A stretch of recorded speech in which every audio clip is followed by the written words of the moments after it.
Dentro do que gerou na discussão, o que a gente mais viu foi assim, falta de assistência técnica em relação aos modos de produção, né, do Jussara. Então, como fomentar aí legislações para que tenha assistência técnica, mas assistência técnica adequada e que aborde assim, o sistema não convencional, né? Porque geralmente as assistências técnicas estão ligadas ao cultivo convencional, e a ideia seria criar quadros de ATER ou transformar programas do governo federal, mas com esse foco agroecológico, né? Da Jussara e tudo mais. Deixa eu...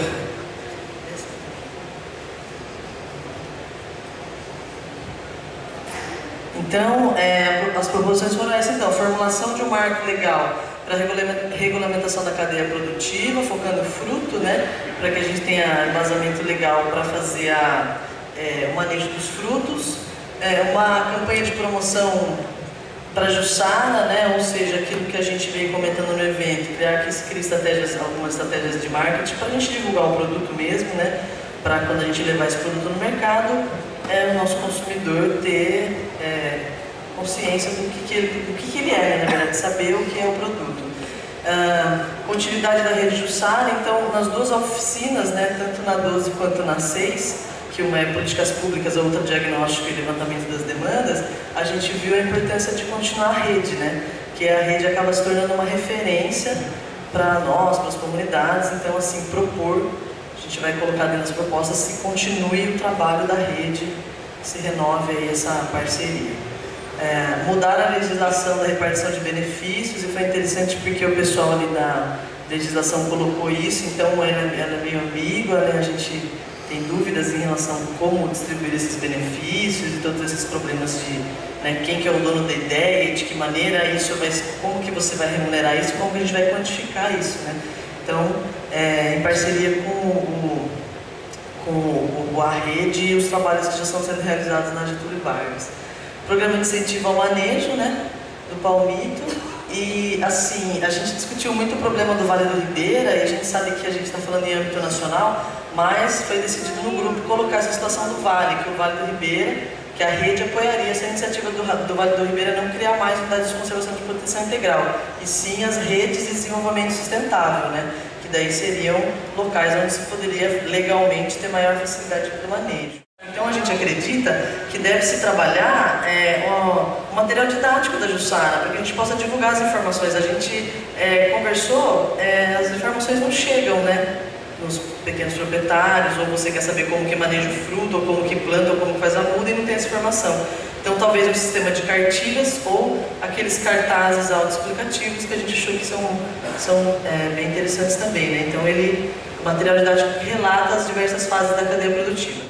Sistematização do conhecimento, então na verdade é mais pesquisas para que se gere material, com dado, com as demandas de cada região e os sistemas de produção. Porque a gente tem coleta em mata nativa, tem safra, tem consórcio, tem com banana, tem diversas maneiras, né? Então que se identifique, né, esses tipos de produção.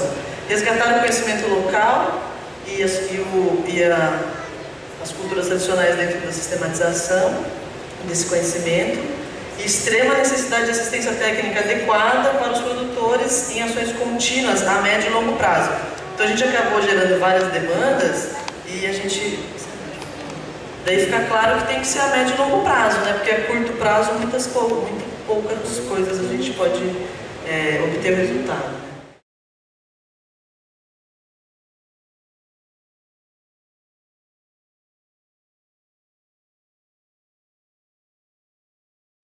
Boa tarde, sou o Telmo do Rio de Janeiro, tem outro Telmo do Rio Grande do Sul, primeiro evento que eu venho que tem mais de um Telmo. Vim falar aqui o que a gente tentou discutir lá de alguns produtivos locais. A gente percebeu que ainda é um conceito novo, né? É um conceito a ser amadurecido na rede e de importância. O Gustavo e o Alan apresentaram alguns conceitos, algumas metodologias, algumas ferramentas de metodologia para a proposição de arranjos produtivos locais. Foi colocado algumas experiências lá do Acre, da Amazônia, do Amapá, e onde tem algumas realidades já de arranjos produtivos locais com a questão de produtos da sociobiodiversidade. Então, mais uma vez, a importância da rede, né, de amadurecer o conceito na rede, algumas ponderações que a gente colocou lá no grupo, a apropriação destas ferramentas para a realidade local e no momento atual, lá onde estão cada região do Rio Grande do Sul, Minas, São Paulo, Rio, cada Paraná, Santa Catarina, cada comunidade está no estágio de desenvolvimento, apesar de estão todas elas praticamente no início, sim, mas cada uma está numa dinâmica, e se apropriar já nesse início dessas ferramentas para propor os arranjos produtivos locais. Uma outra coisa que foi discutida e bastante assim foi que tipo de mercado esses arranjos produtivos locais visam desenvolver, ou nesse momento, já que nós estamos no início desse processo de criação de produto da Jussara, para a segurança alimentar e o excedente para o mercado local, ou a gente já está querendo os grandes mercados, né? Então foi uma discussão no grupo em que modelo de arranjo produtivo local está querendo ser desenvolvido para o produto Jussara. Outra coisa foi, a Jussara é o carro-chefe desse arranjo produtivo local, comunitário, enfim, do que estamos querendo, ou ele pode vir abarcado pelo turismo, dependendo da região, do retrato da região, ou dependendo do ciclo de produção, do estoque, como que a Jussara vai se adaptar dentro dos arranjos produtivos locais para desenvolver aquela comunidade. E um outro ponto, como garantir e fortalecer a governança das comunidades nos arranjos produtivos locais e nas decisões tomadas antes e preparando até com a experiência da Amazônia, aí, no caso, preparando para o mercado que teoricamente já está aí, né, já respirando no cangote, como que as comunidades que já detêm a Jussara e detêm aí todo esse procedimento aí de manejo, como que as comunidades e as populações tradicionais, a agricultura familiar, ela se fortaleça e garanta sua governança nessa questão desse produto, já que a rede está discutindo essa identidade de comunidade e o produto da Mata Atlântica Jussara. Foi basicamente esses pontos assim que nós discutimos e acho que a gente até percebeu que é um ponto a ser discutido na rede mais amplamente aí, que achamos importante em termos de desenvolvimento local, essa questão do arranjo produtivo local, e aí vamos ver como vai ser.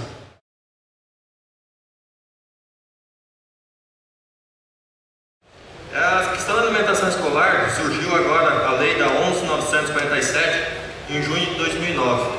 A partir daí, antes, a alimentação escolar era praticamente através de terceirizações, onde que o governo federal comprava de quem ele queria. Fazia uma tomada de preço, quem fornecia o menor preço estava entregando na alimentação escolar. A partir daí, essa lei obriga o governo federal, o PNAE, Programa Nacional da Alimentação Escolar, ele está adquirindo, no mínimo 30% da agricultura familiar. Algo que às vezes muitos prefeitos, muitas prefeituras estão fazendo, 30% e acabou. Então essa questão pode até adquirir 100%, se no município tiver condições de estar fornecendo. Então o que isso veio alavancar? Tem muitos problemas ainda para ser resolvido.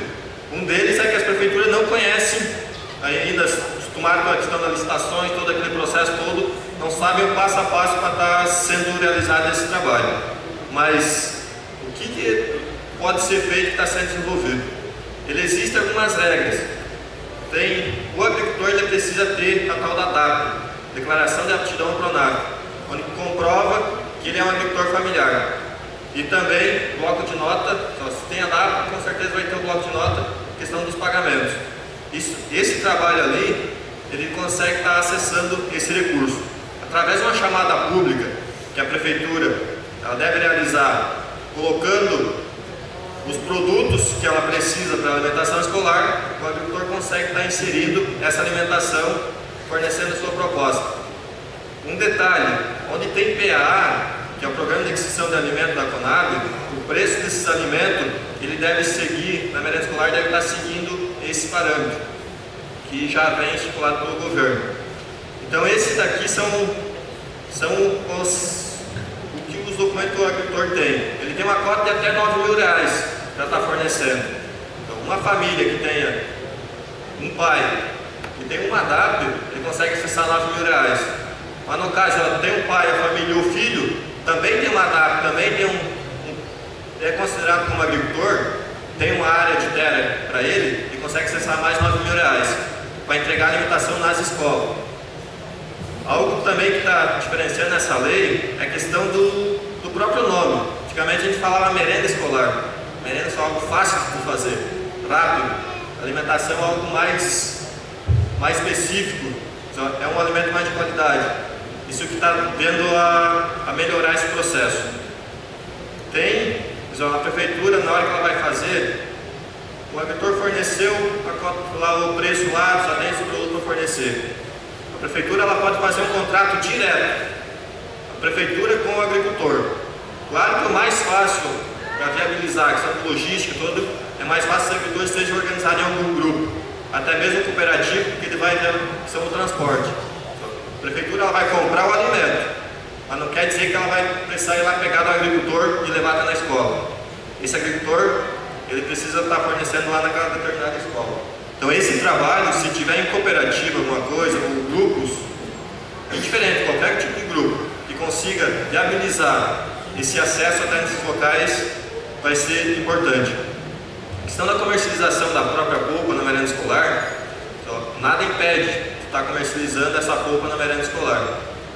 Deve, mas deve seguir todos os parâmetros que foi citado antes. Processamento, toda a questão da legislação de processamento.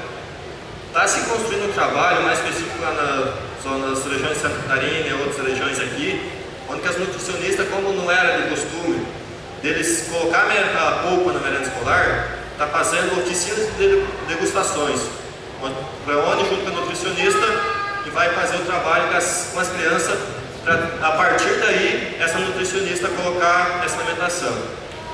Algo muito importante para tu valorizar a região, que a gente comentou lá, tem que ser amigo da nutricionista, que a nutricionista é a pessoa maior, é ela que vai fazer o cardápio dessas crianças. Se ela coloca um alimento que no município não tem condições de estar produzindo, não vai ter como fornecer. Mas se os agricultores tiverem uma relação do que eles conseguem produzir e apresentar para essa nutricionista, ela vai conseguir construir esse cardápio baseado naqueles produtos. Então esse é um dos grandes avanços que está sendo feito em quase todas as regiões. A nutricionista tem que estar junto com as famílias, claro que vai dar problema entre safra, então a família tem que estar bem com uma estratégia pronta. Então, eu tenho no tal período a quantidade de tal para estar fornecendo. Isso aqui vai nos ajudar a estar fortalecendo essa alimentação escolar. Tem municípios grandes que ele não tem agricultor suficiente para entregar alimento nessas escolas. A lei, ela diz o seguinte: primeira chamada pública do município. O município que não tiver agricultor suficiente para fornecer para essa merenda escolar, ela pode abrir para as regiões. Assim vai ampliando. Então, claro que tem com questão de sim, alguma coisa, ou até questão de SUASA, lá tem regiões que estão trabalhando a questão do sistema de vigilância desses alimentos. Mas isso, nós podemos citar um exemplo lá na minha região, que a gente está trabalhando entrega em outro município. O município não tinha possibilidade de ser agricultor suficiente para entregar alimento lá, e outros municípios fazem a entrega lá para aquelas escolas daquele município. Então assim, é um trabalho meio que está se construindo aos poucos. Ninguém sabe como fazer a gestão, como eu falei anteriormente. As prefeituras costumam ter licitação, chega lá e fala, tu pode ir lá comprar direto do agricultor. Só faz um contrato lá, vai passar no jurídico, vai passar no setor de compra da prefeitura, mas todo esse processo pode ser construído a partir de estar junto com essa nutricionista e essa nutricionista conseguir fazer o cardápio e ter o compromisso dos agricultores também, né? Então, na medida que ele assinou um contrato, que ele precisa entregar tal alimento, ele precisa fornecer um alimento de qualidade.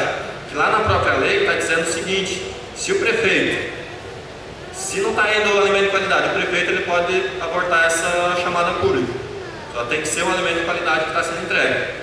Ou não está cumprindo o prazo, ou o alimento não é de qualidade, esse agricultor pode estar caindo fora da entrega, porque as crianças estão lá, todo dia ela precisa ter essa alimentação lá para estar fazendo a entrega. Ainda mais, importante a questão, é muito bom, o próprio pai está fornecendo, está produzindo o seu alimento, sabendo que é o seu filho que vai estar se alimentando lá na frente. Então isso vai proporcionar, ele vai fazer mais com carinho aquele alimento. Só vai produzir, só se ele... A lei não obriga a ser orgânico, pode ser convencional. Mas se ele pode tirar aquela grama de agrotóxico a mais que é naquela planta, você consegue produzir diferente. O próprio pai com autoestima, só é o meu filho que vai estar comendo lá na frente. Então ele vai retirar que o agrotóxico vai fornecer um alimento de melhor qualidade lá.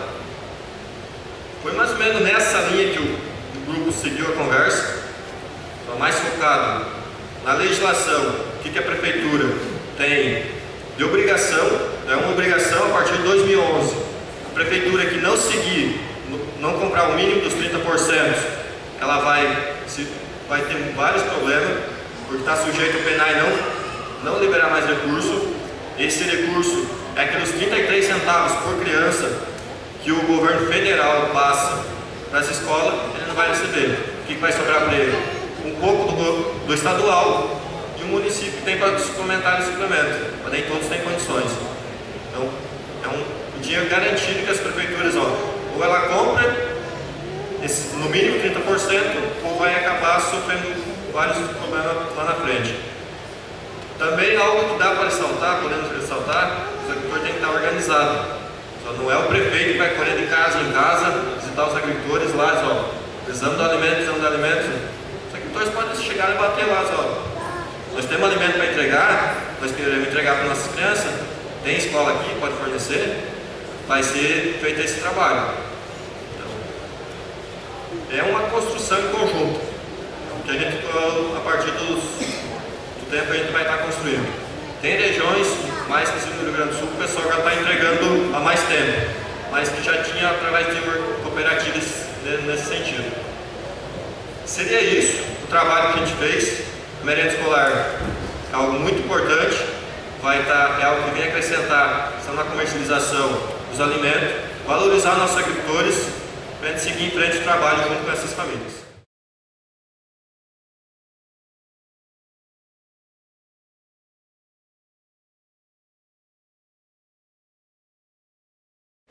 Boa tarde aos companheiros e às companheiras, né? Eu me chamo Aldo, sou de Minas Gerais, né? Araponga. Antes eu posso mudar aqui? Sim. Bom, eu queria só contribuir com alguns companheiros, que a questão é o seguinte, que foi falado aqui, a questão anterior, com relação à criação das unidades de conservação, né? Nós temos uma experiência no nosso município, especificamente, que nós estamos próximos de fazermos divisa com o Parque Estadual da Serra do Brigadeiro, e lá nós temos a história do seguinte: o parque, a proposta inicial era para ser de 36 mil hectares de terra, que seria o parque, né, onde seria desapropriado mais de 800 famílias. Após 3 anos e meio de discussão e de conversa com a organização dos agricultores e agricultoras do entorno desse parque, através de suas organizações, sindicatos de trabalhadores rurais, associação e algumas ONGs, juntamente com alguns professores da Universidade Federal, nós conseguimos aprovar a extração do parque, mas com apenas 12.400 hectares. Reduzimos então de 36 mil para 12 mil hectares, onde não foi desapropriado nenhum agricultor e agricultora familiar. Então chama atenção aqui o seguinte, que nós precisamos, acho que esse encontro traz isso, que é a questão da força da organização dos agricultores e agricultoras, tá certo? E das entidades que o representem. Isso tem que estar claro para nós. Sem organização, e quando o companheiro lá ontem está relatando o Sérgio, né, que ele plantou e não pode cortar, sozinho, eu falo para ele, não vai a lugar nenhum, tá? Tem que estar organizado. E nós temos experiência própria. Nós trabalhamos há mais de 15 anos com agricultores familiares nos sistemas agroflorestais. E hoje, né, 2010, nós estamos discutindo com o órgão responsável, que é o EFE, que ele é muito fácil, nós estamos discutindo com eles o seguinte, que esses agricultores que já têm mais de 15 anos com esse processo, nesse trabalho, que eles vão receber uma placa. Cada propriedade dessa vai ter uma placa onde identifica que esse agricultor, ele é agroecológico, é uma identificação que possa incentivar que outros parceiros, que outros companheiros, que outros vizinhos possam adquirir essa forma de trabalhar o solo, tá certo? Isso como forma de incentivo e somar esse grupo, tá certo? E junto com isso, esse agricultor recebe essa praga, algumas práticas que eles vão praticar lá na propriedade, que seja cortar uma árvore, cortar uma lenha que precisa para madeira, ele não vai ter que pedir licença. Foi claro? Então, essa é a discussão. E está sendo aceita a proposta. tá certo? É um projeto que veio do EF e nós contrapomos isso. Então eu vou falar o diálogo, a conversa e a união. Se estiver sozinho não vale a nenhum, tá bom? Agora com a resposta aqui. Tá bom? Mas eu vou ser breve, tá? Bom, a nossa oficina ela foi coordenada pela Selma e pelo Fábio, né? E tivemos a presença de cerca de 25 a 32 pessoas nesta oficina, onde discutimos a questão da educação do campo, né? Que é a educação com os jovens, né? E foi apresentado nessa oficina um trabalho, que é um projeto desenvolvido pela Universidade Rural do Rio de Janeiro, onde tem um trabalho interessante com educação de jovens no sistema de alternância. Quando eu falo alternância, não sei se todos conhecem, mas é interessante, onde o estudante ele fica um período na escola, o outro período na comunidade, tá? Que é interessante. No caso desse projeto que eles têm lá, eles ficam 15 dias na escola e 4 meses eles vão para as suas propriedades, para as suas comunidades, desenvolver outros trabalhos lá e trazer demandas para a escola. Nós temos uma escola que é diferente, que eu falei, que é as Escolas Famílias Agrícolas, que é as EFAs, né? Que tem, no Rio de Janeiro tem, Santa Catarina tem, Rio Grande do Sul tem, e aqui Espírito Santo tem várias escolas famílias agrícolas, tá? E na minha comunidade também, onde nós ficamos, a maioria delas, elas trabalham com o período de alternância de 15 dias, onde o jovem e a jovem, ela fica 15 dias na escola, 15 dias ela vai para a comunidade, para a propriedade, contribuir, fazer essa ponte para não perder a ligação do campo. E aí a gente chama atenção que uma educação diferenciada para esses jovens, onde ele vai vivenciar, valorizar o campo, o espaço onde ele está, onde vai ter a oportunidade de conhecer melhor a sua comunidade, quando ele está lá, mas não conhece. Qual o nome da sua comunidade? De onde vem essa origem? Ele estuda muito isso. Então, resgata isso. Qual que é a origem da sua comunidade? Aquele rio lá chama Rio Chapotó, por quê? O Rio Férez, por quê? Qual que é a origem dele? Ele vai ter que ir lá e pesquisar os mais velhos para poder ter história, resgatando isso, tá? E para isso, nós fizemos um bom debate, uma boa discussão. E o seguinte, foi encaminhado algumas propostas, tá? E dentro disso foi apresentado um vídeo de como que é feito o trabalho no Rio também, tá? E como encaminhamentos, nós tiramos o seguinte, que para que esses jovens possam ter acesso, possam conhecer, e que as famílias possam conhecer esse processo, que é um sistema de intercâmbio, acho que uma proposta para a partir desse encontro, sabe? Que viabilize isso, para que haja esses intercâmbios, essas trocas de experiência, de saberes entre essas comunidades onde há interesse. E uma outra questão que a gente colocou, que esses jovens têm que ter acesso à terra, para que eles possam ser valorizados, incentivados e motivados a trabalhar no campo. E tem vários relatos também de alguns jovens que estão nesse projeto, que foi interessante, foi fantástico, como que aumentou a autoestima, isso é importante. A pessoa que está com autoestima elevada, ela é capaz de muitas coisas. Agora, se tiver com autoestima baixa, dificilmente ele vai conseguir reverter esse quadro. Então, acesso à terra é um fator que é importante, tá? Para que isso se alavanque. E outra coisa, para as organizações, que parte desse encontro, que é buscar aí as chamadas públicas que hoje, o governo federal, nós temos acesso, o MDA, o MMA, tá certo? O PDA, nós temos onde buscar, através dos projetos, recursos, para que possa viabilizar este trabalho com os jovens nas comunidades, tá bom? Eu acho que é uma proposta, que a gente, outra linha que a gente tira que tiramos quanto encaminhamento, né? É isso que eu queria dizer, não sei se eu gastei os 5 minutos. E só para dizer o que o companheiro falou aqui com relação à alimentação escolar, eu tive a oportunidade de participar do primeiro ENA no Rio de Janeiro, do segundo ENA em Recife. E do segundo ENA em Recife, isso que nós estamos vivenciando aqui hoje com relação ao companheiro falou da merenda escolar, nós discutimos lá em Recife. Foi uma carta que foi tirada aqui. A alimentação escolar deveria vir desses agricultores e agricultoras familiares que trabalham com agroecologia. Hoje nós estamos aí com a proposta aí que nós temos que alavancar isso, tá certo? Só para lembrar que desses encontros que nós estamos participando como esse de hoje, a gente a proposta encaminha, tá certo? Isso é importante, que as organizações no coletivo, que os frutos vêm depois.